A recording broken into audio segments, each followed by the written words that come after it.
I have, to this point, remained fairly quiet on the Rashi Rice returning storyline. And a lot of that is because there's plenty of commentary out there. But as I have sat back and taken note of a lot of that commentary, basically what it boils down to is Rashi Rice is really good. And fair enough. Some of it is Rashi Rice is the Chiefs' number one wide receiver. He's back for the first time in over a year. Fair enough. Some of it is the fact that Rashi Rice is returning to an already packed wide receiver room. Fair enough.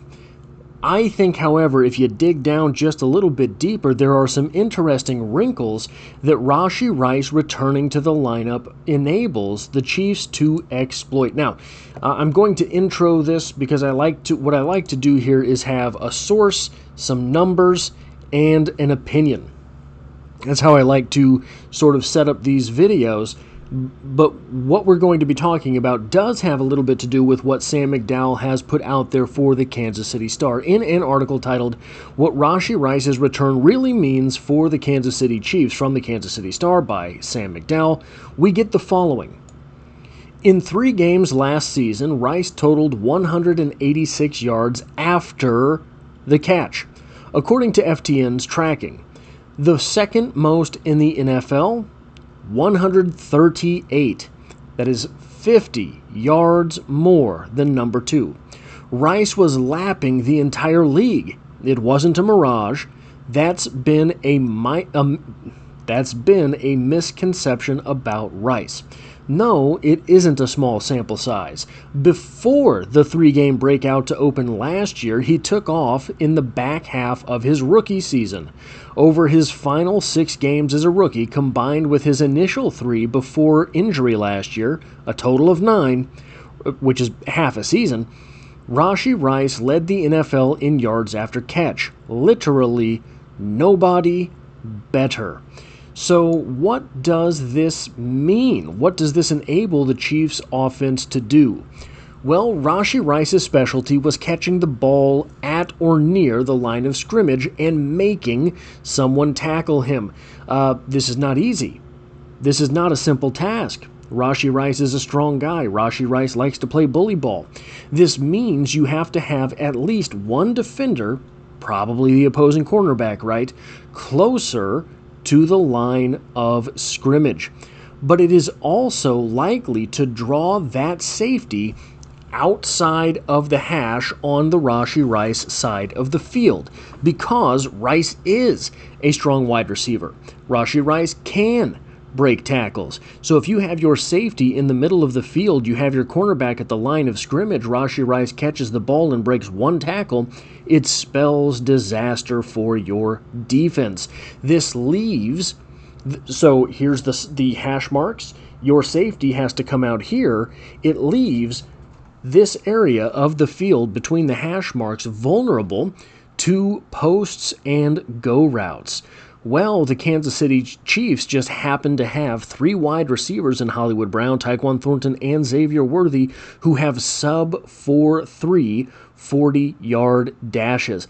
One of the things in the first iteration of the Mahomes high-powered offense in Kansas City that opposing defenses were starting to do was a too high safety look, and that takes away a lot of the downfield stuff. Well, the Chiefs at that time had very few options to open up the downfield stuff with line of scrimmage, middle of the field, 10-yard out route type routes. That's not true anymore. The Chiefs do have Kelsey. The Chiefs do have Rashi Rice. And Hollywood Brown has been very instrumental as a sort of possession wide receiver for the Chiefs. Now, one thing that I haven't given as much thought to with this iteration of the Chiefs wide receiver core is the looming specter of Juju Smith-Schuster with Rashi Rice on the field at the same time. Juju Smith-Schuster has been sort of a stand-in for Rashi Rice in this offense, and he's done very well. So I think look, we haven't seen very much of the backup tight ends on this roster this year, have we? We're going to see even less going forward because there is so much talent at wide receiver. But I feel like we might see less Juju Smith-Schuster, which is kind of a shame because he's having a pretty good year, but it's also kind of a good thing because that he's not being replaced by someone worse than Juju Smith-Schuster. He's being taken off the field for a guy that is potentially all-pro and a number one wide receiver that is more reflective of Juju Smith-Schuster in his prime than Juju Smith-Schuster at 28 years old. Now, moving forward, Rice was beginning to blossom into a middle-of-the-field threat before going down with injury. Remember, his rookie year, a lot of the first half of his rookie year, he was basically an at-the-line-of-scrimmage guy. Towards the latter half of the year, he started doing more of the middle-of-the-field drag route type stuff. He started doing a lot more of the hitch type stuff, at least to memory. I did not look into that one. And then by the time the playoffs had come around, he was very good at crossing the entire field and picking up receptions on the opposite hash mark. Head into the beginning of his second year, the ill-fated second year, and he was doing some down-the-field stuff. But what we're going to see here is Rashi Rice being a middle-of-the-field threat allows the Chiefs offense a middle-of-the-field threat on each side of the ball, which is terrible if you are a defense trying to figure out where you're going to put your pieces against this offense. You can have Rashi Rice on one side of the ball, Travis Kelce on the other side. This, too, will bring safeties into the box. It will make your safety creep down because he knows either Travis Kelce or Rashi Rice can pick up a reception basically 8 yards downfield in the middle of the lineup. The 8 yards is kind of behind where the linebackers are expected to be at, and it's in front of where the safeties are. It's kind of usually the safety's responsibility. They have to be cognizant of that, which opens things up behind them. And again, the Chiefs just happen to have 3 wide receivers who run sub 4.3 40-yard dashes, which means they can pick up chunks of yards very quickly. Or, another wrinkle, you can stack Kelce and Rice on the same side of the ball. You put Kelce on the line of scrimmage, you have Rashi Rice right off of his hip, and one of those guys breaks in, one of those guys breaks out. The defensive backs behind them have to be very clear on who is covering what, who is going with whom, because if there is any confusion and both of them break in with Kelce, no one is covering Rashi Rice on an 8-yard out route, and Mahomes gets to pick that up all day long. And it could be Travis Kelce as well that gets wide open. In addition, we are seeing the Chiefs open things up a little bit more in the passing game this year over the past couple of seasons, with improved offensive line play being a factor. A lineup with Worthy and Rice on one side of the ball, leaving Kelce, Thornton, and Hollywood on the other side of the ball spells massive problems for opposing defenses. The Rice and Worthy side of the ball has 2 wide receivers capable of line of scrimmage routes. Now, Rashi Rice turns around to catch the ball in a wide receiver screen format. You're probably not going to get a whole lot of blocking out of Xavier Worthy, but that's not what he's on that side of the ball to do. If you have Xavier Worthy on that side of the ball, that defensive back assigned to cover Xavier Worthy is not going to be very close to the line of scrimmage, because if he is, he risks being run right past, meaning that Rashi Rice can catch the ball at the line of scrimmage and make hay the way he did his entire rookie season, the way he did for the aforementioned by Sam McDowell run after the catch type routes. On that same side of the ball, all of a sudden you have a big, sturdy wide receiver who Xavier Worthy can catch the ball and pick up a block from Rashi Rice, and then it's off to the races. But probably, so there's also the threat of Xavier Worthy over the top. So you do have to have that presence on the field. You do have to have that accounted for, which compromises your defense. But also, on that side of the ball, the Rashi Rice, Xavier Worthy side of the ball, a defense wants to double cover one of those guys. You probably can't double cover both of them, because then you have 4 defenders on one side of the ball. Or you have 4 defenders basically outside of the tackle on one side of the ball. So you're not doing that. It's just not plausible. Meaning one of those guys is going to be single covered every time. And Mahomes is going to be able to take advantage of that. The other side of the ball, opposite Rashi Rice and Xavier Worthy, would have Mahomes' favorite target and fellow jazz musician for when things break down, Travis Kelce, who, by the way, you would also like to double. On that same side of the ball, you know Thornton is going deep. You just know he's not running a 5-yard out route. Tyquan Thornton is not turning around and catching a wide receiver screen. He's running 30 yards downfield. You have to account for that, which means you're taking a safety out of the box, which means you're probably covering Travis Kelce with a linebacker. This is chess at this point. Who are you using to take out whom? Who are you covering with whom? It is not checkers, despite the fact that a lot of these guys have the talent to win in a checkers match. It is not just in X's and O's, it's about Jimmys and Joes. And Kelce is a pretty big Jimmy. So you also, on that side of the ball, still have to find some way to account for Hollywood Brown, who, for what it's worth, has worked himself into a strange possession wide receiver role for the Kansas City Chiefs. He is averaging something like 7.5 to 8.5 yards per reception. He's not being a deep route guy. He can, but he's not being that for the Chiefs at this point. So that becomes a very big problem for a defense because, okay, you know Tyquan Thornton's going deep.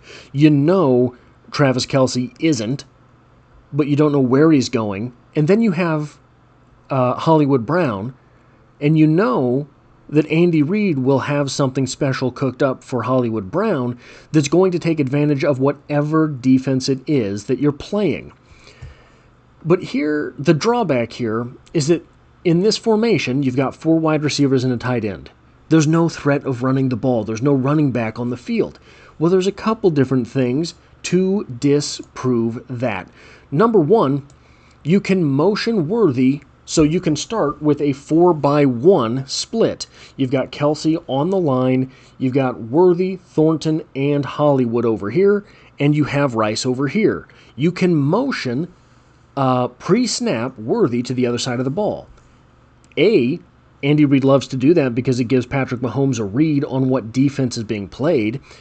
B, it is a threat to run the ball, so it's going to cause all sorts of pre-snap chaos for the opposing defense. And that becomes very difficult to defend. In addition to that, all of this stuff, Xavier Worthy, Rashi Rice, catches at the line of scrimmage are an extension of the running game. You can do the same thing with Hollywood Brown on the other side. So you have that threat of extended running game on either side of the ball. But this is perhaps my favorite wrinkle about this. You have no running backs on the field. They're not going to run the ball. You have the entire defensive backfield bailing out on the snap. Because you have, again, 3 guys who run sub-4 340s. You have Rashi Rice, who started to do a little bit downfield stuff, and you have Travis Kelce, who might not be a post threat, but picking up 9-10 yards at a time, That's enough to chunk your defense into the ground. Look at this here. This is Patrick Mahomes' rushing stats on the season. Right now, Mahomes has run 38 times, which is more than half of any of the seasons he has played. More than half of any previous season Patrick Mahomes has played. Guys, we're 6 games into the year.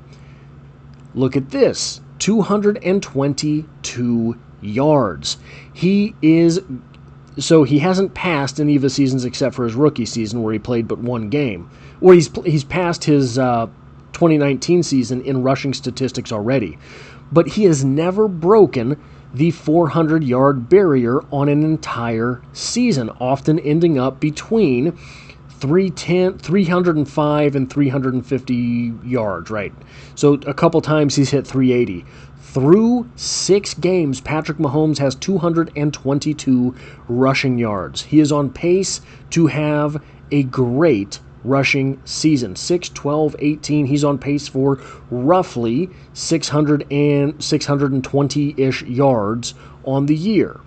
That's a big rushing season. You don't think that this year, if Patrick Mahomes has 4 wide receivers and a tight end on the field, and the entire defensive backfield has bailed out, you don't think that he will bet on his 5 offensive linemen versus your 4 defensive linemen that he can outrun your 1 linebacker that is going to be in no man's land during this play to the corner in order to pick up a first down? You don't think he'll take those odds? Patrick Mahomes will take those odds. This, however, is my favorite part of this wrinkle. Patrick Mahomes already has 4 rushing touchdowns. That matches his career high in 2022. 4 rushing touchdowns through 6 games. He's going to get a couple more. The defense has to account for Mahomes' legs. He is a sneaky, sneaky runner, and they're not going to. If you have that wide receiver lineup on the field with Travis Kelce, no one is going to be worried about Patrick Mahomes tucking the ball and running. Why? Well, Patrick Mahomes might gash you up for a 10, 15, 20-yard run, but that's not the same thing as Tyquan Thornton catching 1 for 60 over the middle of the field. That's not the same thing as Xavier Worthy catching an 80-yard go route and taking it to the house. That's not the same thing as Rashi Rice catching a ball 15 yards downfield, smacking your defensive back, and just trucking along for however long he can. Those aren't the same things. So you're going to let Patrick Mahomes run if you have to. You're going to hope your linebacker gets the chance to take a shot at him. This wide receiver / Kelce combo is an absolute monstrosity if you were trying to cover the Kansas City Chiefs. Now, when we look at this on a season scale, this is what we have for the Kansas City Chiefs so far. Get myself out of the way there. The year opened with the Chiefs scoring 21 against the Chargers and then 17 versus the Eagles, and you thought to yourself, oh no, we suck again. You thought to yourself, here we go, it's going to be the 2023-2024 Chiefs offense one more time. That has not been the case. Yeah, they only scored 22 versus the Giants, but the Giants were kind of throwing everything they could at the Kansas City Chiefs, and we have learned in the weeks since this game that the Giants aren't quite so hapless as they presented themselves in that Week 3 matchup. The Kansas City Chiefs just made them look that way. And by the way, the Chiefs had control of that game basically from pillar to post. And Andy Reid's not the type of coach to run up a score. Could they have scored more points? Yeah, probably they could have. Could they have gone into a hurry-up mode a couple times? Yeah, probably they could have. Could they have gone into just no huddle a couple times? Yeah, probably they could have. Probably they could have taken advantage of a couple things there. They didn't have to, so they didn't. Then we saw the Chiefs explode for 37 points versus the Ravens. It's a lot of points. Bad Ravens defense, but that's a lot of points.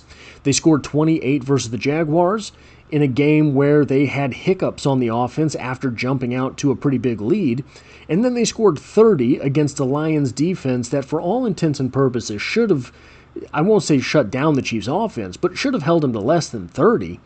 Didn't matter. Chiefs came out and scored 30. And all of this with the Chiefs finally finding their way on the offensive side of the ball. All of this, 37 points, 28 points, 30 points, all of this was pre-Rashi Rice. All of this was before Rashi Rice made his return to the lineup. Now he's back. Now he's back in time for the schedule at some point to lighten up a little bit. So the Chiefs, while there may be concerns on the offensive line now, there are not concerns with the wide receiver core. And how does this help the offensive line? Well, you do have the ability to get the ball out of Mahomes' hands faster with Rashi Rice in the lineup. So if Jalen Moore is not the Jalen Moore that we saw versus the Lions, if he's not quite that capable on a week-to-week basis, which I think he will be, if he's not quite that capable on a week-to-week basis, however, the Chiefs do have that extension of the running game. The Chiefs do have Rashi Rice that they can just flick the ball out to him right at the snap, right at the line of scrimmage, and let him do some dirty work. That is all I have for this video. If you like or appreciate what it is that I do here, hitting the like button really does help me out, as it tells YouTube to share this video with other Kansas City Chiefs fans. And if you find yourself here by chance but not design, the Chiefs are the only thing I talk about on this channel, dropping multiple videos every single week. And as always, I hope to have you back for the next one.